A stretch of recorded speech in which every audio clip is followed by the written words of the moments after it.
Clip number 129، اس میں آپ انشاءاللہ قرآن پاک کی سورہ آل عمران کی آیت نمبر 94 سے 96 کی تلاوت، ترجمہ اور تفسیر قرآن صراط الجنان سنیں گے۔ بسم اللہ الرحمن الرحیم۔ ترجمہ، اللہ کے نام سے شروع جو نہایت مہربان رحمت والا ہے۔ فمن افترى على الله الكذب من بعد ذلك فأولئك هم الظالمون۔ ترجمہ، پھر اس کے بعد بھی جو اللہ پر جھوٹ باندھے تو وہی لوگ ظالم ہیں۔ فمن افترى على الله الكذب، پھر جو اللہ پر جھوٹ باندھے، یعنی اس بات کی وضاحت تو ہو گئی کہ بنی اسرائیل پر جو کچھ کھانے حرام ہیں یہ حضرت ابراہیم علیہ السلام سے نہیں ہیں، بلکہ بعد میں حضرت یعقوب علیہ السلام کے حرام کرنے سے ہوئے۔ تو جو اس حقیقت کے واضح ہو جانے کے بعد بھی اللہ تعالیٰ پر جھوٹ باندھے اور کہے کہ ملت ابراہیمی میں اونٹوں کے گوشت اور دودھ اللہ تعالیٰ نے حرام کیے تھے، وہ ظالم ہے۔ اس آیت سے یہ بھی معلوم ہوا کہ علم کے باوجود گناہ کرنا زیادہ سخت ہے، نیز حلال کو اپنی طرف سے بلا دلیل حرام کہنا اللہ تعالیٰ پر افترا کرنا ہے۔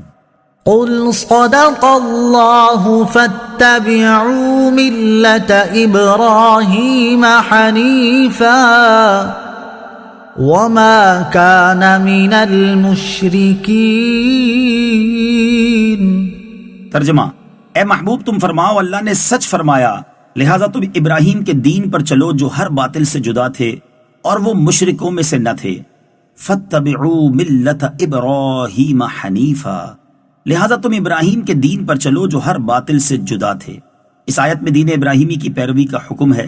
اس سے مراد یہ ہے کہ دین محمدی کی پیروی کرو، کیونکہ اس کی پیروی ملت ابراہیمی کی پیروی ہے۔ دین محمدی اس ملت کو اپنے اندر لیے ہوئے ہے۔ ان اول بیت وضع للناس للذی ببکۃ مبارکا وہدی للعالمین۔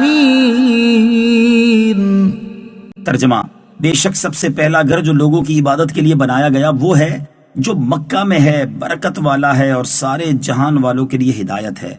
ان اول بیت وضع للناس، بے شک سب سے پہلا گھر جو لوگوں کی عبادت کے لیے بنایا گیا۔ یہودیوں نے کہا تھا کہ ہمارا قبلہ یعنی بیت المقدس کعبہ سے افضل ہے، کیونکہ یہ گزشتہ انبیاء علیہ السلام کا قبلہ رہا ہے، نیز یہ خانہ کعبہ سے پرانا ہے۔ ان کے رد میں یہ آیت کریمہ اتری اور بتا دیا گیا کہ روئے زمین پر عبادت کے لیے سب سے پہلے جو گھر تیار ہوا وہ خانہ کعبہ ہے۔ حدیث پاک میں ہے کہ کعبہ معظمہ بیت المقدس سے 40 سال قبل بنایا گیا، اور فرشتوں کا قبلہ بیت المعمور ہے جو آسمان میں ہے اور خانہ کعبہ کے بالکل اوپر ہے۔